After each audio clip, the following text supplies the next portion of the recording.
Yes, kandi subscribe wowe ugeze hano bwa mbere, kandi nawe tubana umunsi ku munsi, wibuke gukanda like, share na comment kugira ngo tuzamure umuryango mugari wa Twidagadure Show. Iyi ni Twidagadure Show, ngiye wumva ni Claude. Ngarutse nje kubabwira amateka y'icyamamare sinarimeruka kubagezaho amateka muri rusange y'umuntu runaka, ariko kuri ubu ngubu ndaje nkuzaniye amateka y'icyamamare bamwe bagerageza kumuca intege ariko agakora cyane, ndetse n'Imana ikayimufashamo ibintu bye igakomeza kubiha umugisha n'ikiganza cye kikahabwa umugisha. Bamwe mu minsi mike bari bamaze iminsi bavuga ngo agiye kuba umuyede, kuba umukarani, kujya ayora ibishingwe, akora kwa ziriya modoka zitwara ibishingwe zijyana kumena induba, ariko ntago byakunze kuko Imana yarongeye iramwigaragariza. Yarambitseho rero ibiganza baramamara, abakinnyi Kilamani yaciriye inzira. Sinema nyarwanda igenda itera imbere umunsi ku munsi, ikagira uruhare mu kwagura ibikorwa bya bamwe, ndetse hari n'abakinnyi muri filime nyarwanda bamaze kwiyubaka bazamuwe n'umukinnyi wamenyekanye nka Kilamani. Kilamani niwe rero kuri uyu munsi nshaka kukubwiraho. Umukinnyi wa filime akaba umunyarwenya Niyonshuti Yannick, wamenyekanye nka Kilamani.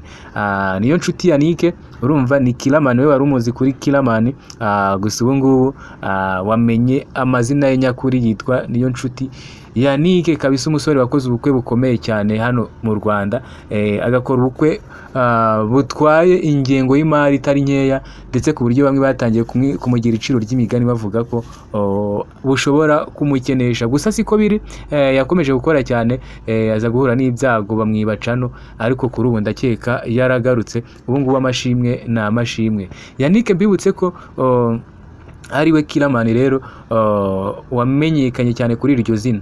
Yagize rero uruhare rukomeye mu kuzamura bamwe mu bakinnyi bakomeye muri sinema nyarwanda, atanga umusanzu ufatika ku banyarwanda, ahindurira ubuzima benshi rero, cyangwa se benshi yabahinduriye ubuzima. Ubu ngubu bamwe bagiye bikorera, abatakiri muri timu ye bagiye bikorera nabo ngo biteze imbere ku rundi ruhande, dore ko nta muntu ukunda gukorera abandi iteka ryose.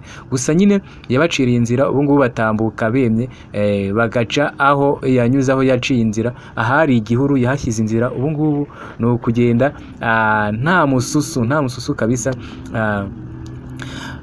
Dore rero bamwe mubo yaciriye inzira ibyamamare muri sinema nyarwanda bageze ku nzozi zabo binyuze mu bufasha Kilamani yabahaye. Umukinnyi akaba rero n'umunyarwenya muri sinema nyarwanda. Muri abo ngabo nakubwira ni umukinnyi witwa Kazungu Emmanuel. Kazungu Emmanuel ni umusore rero wavukiye mu karere ka Ngoma mu Burasirazuba, akavuka mu mwaka w'1998.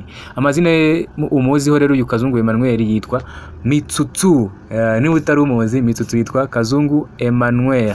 Noneho uwundi nawe ni umukobwa witwa Nyambo Jessica. Benshi muramuzi cyane Nyambo Jessica, mwamumenye mu mafilime menshi agiye atandukanye, aho yitabiriye na Miss Rwanda. Umukobwa rero Nyambo Jessica muramuzi ku izina rya Nyambo n'ubundi nk'ubusanzwe. Uwundi nakubwira nawe yazanye muri filime ni umusore kabisa w'i Musanze, bamwita Nsabimana Eric. Nsabimana Eric rero, wowe utamuzi amazina ye, cyangwa se wowe wumvisha aya mazina ukumva utamuzi, izina rye nyakuri ni Nsabimana Eric, ariko ku mazina akinana yitwa, cyangwa se amazina akina yitwa Dr Nsabi. Yitwa Nsabi, mwebwe niko mumuzi. Uyu nawe yazamuwe na Kilamani, nawe akaba abimushimira. Kilamani rero ni umugiraneza, ni umusore kabisa uba ushaka guteza imbere n'abandi, niba yaramenye uburyo umuntu yakorera amafaranga, nawe abashaka ko nawe wamenya kuyakorera, akakwereka inzira n'uburyo wayicamo n'ukuntu wakorera kuri ayo mafaranga. Ngiye bakubwiraga rero aya makuru cyangwa se aya mateka, ngiye nitwa Claude, iyi ni Twidagadure Show. Wowe kanda subscribe tujye tubana umunsi ku munsi. Ndabashimiye, murakoze cyane, bye bye, hasta. Banyarwandakazi, twabazaniye za ntebe z'imigano, turazikora ahangaha, dukorera ku kiraro uva Nyabugogo, ku kiraro cya mbere ku Kinamba. Ku bindi bisobanuro waduhamagara kuri 0788444088. Kaze muri Mambo.